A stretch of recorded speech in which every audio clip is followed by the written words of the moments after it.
You think the Arctic is just a frozen wasteland? Think again. It's a hidden treasure chest, and everyone wants a piece of the pie. But there's a catch. Some countries are playing dirty. Let's dive into the Arctic's icy secrets and uncover the brewing war beneath the snow. Today, we're diving into the chilly waters of the Arctic to uncover why Russia is rapidly building military bases up north. Buckle up, because it's a wild ride. Let's kick things off with a little-known gem called Alexandra Land. Now don't let the name fool you, it's not some magical realm out of a fantasy book.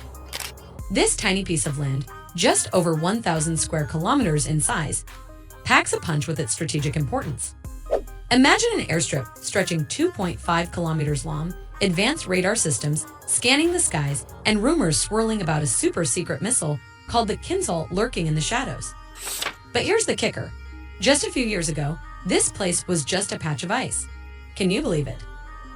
Now, if you look at satellite images from just a few years back, you'll see something pretty fascinating.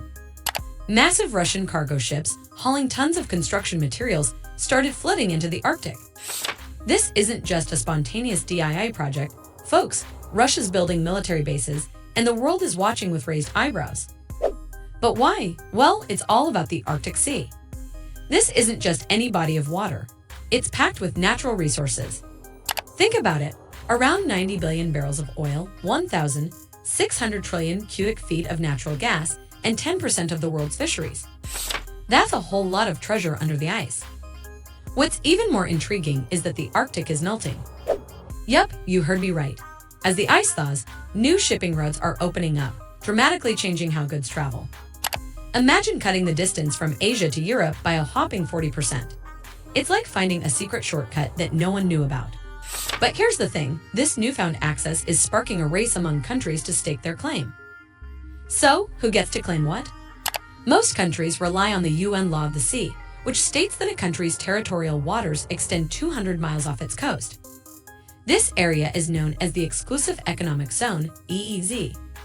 Inside this zone, countries have exclusive rights to all the goodies, like oil and fish, found there. For instance, any oil found within 200 miles of Norway belongs to Norway. Easy, right? But what happens beyond that? Well, that's where things get spicy. Any area that isn't in an EEZ falls under international waters. And guess what? There's a big ol' unclaimed triangle of international waters reaching across the North Pole.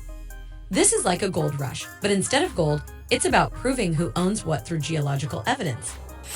To claim territory, countries must provide solid proof that their continental shelf extends beyond their maritime borders. No trickery here. It's not like they can just dump a bunch of sand into the ocean. Instead, they submit their claims to a UN committee, where scientists evaluate their validity. Sounds pretty straightforward, right? But wait, there's more. What happens if multiple countries submit valid claims? Well, here's where it gets complicated. If Russia, Denmark, and Canada all claim the same area, it's up to those countries to negotiate. Think of it like a game of tug-of-war, but with serious stakes on the line. Recently, Russia decided to expand its claim, reaching into territories that overlap with Canada and Denmark. This is like stretching your arms out at a concert and claiming the whole space. If the UN committee gives the thumbs up to all three claims, that area could turn into a legal battleground. And that's where Russia's military bases come into play, making things super tense. So, what's Russia's game plan here? Well, it boils down to three key objectives. First up is homeland defense, a common reason for any country to beef up its military presence. But the second goal is where things get really interesting, securing Russia's economic future. With all those resources and shipping routes, it's like striking gold in the Arctic. But here's the real kicker. The third objective is all about projecting power.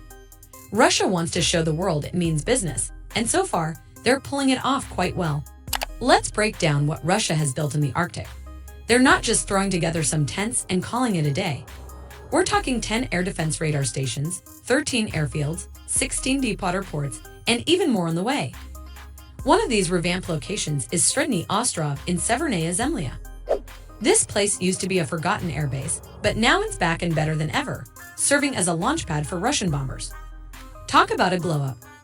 Now, let's take a quick look at what the other players in this game are doing. The United States has its share of bases, 2-12 in Alaska and even one in Greenland called Thule Air Base, which happens to be their northernmost base. But when it comes to military presence in the Arctic, Russia is out in front. NATO is watching all of this closely, viewing Russia's actions as aggressive. In fact, Northern Fleet Commander Admiral Moiseev didn't hold back when he said, "There haven't been so many of their forces here for years. Decades, not since World War II. Sounds like things are getting a bit tense, huh?" What's even more alarming is the amount of cash Russia has poured into protecting its Northern Sea Route, NSR. Stretching over 5,600 kilometers, this route has become a focal point for Russian interests. The nuclear agency, Rosatom, is now in charge of who gets to pass through the NSR. Foreign ships have to ask for permission and give a 45-day notice before sailing through. Imagine needing to ask your mom for permission to hang out with friends, only way more serious. Here's where it gets controversial. While Russia sees the NSR as its internal waterway, the international community views it as an international passage.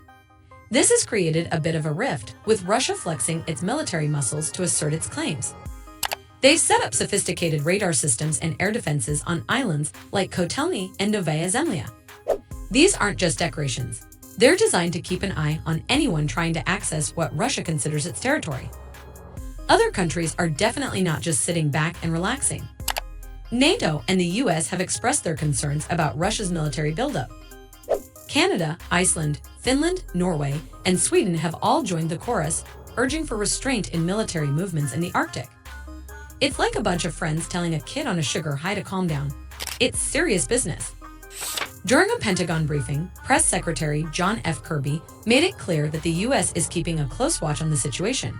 And with Russia now chairing the Arctic Council, which governs activity in the region, tensions are only expected to rise.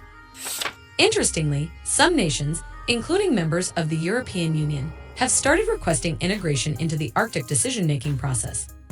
They argue that the fate of such an important region shouldn't be left to just a select few countries. And let's not forget about the indigenous peoples living in these areas.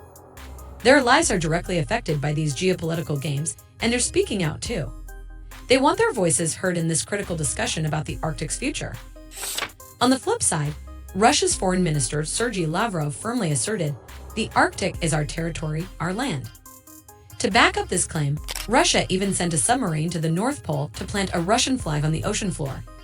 Now that's a bold move. So where does that leave us? Do you think nations like Denmark, Canada, Sweden, Norway, and Finland stand a chance against Russia's ambitions? It's a tough call. The submissions from Arctic nations regarding their territorial claims have been in the reviewing process for decades. So while we might be biting our nails waiting for a resolution, the final victor of the Arctic remains a mystery, for now at least.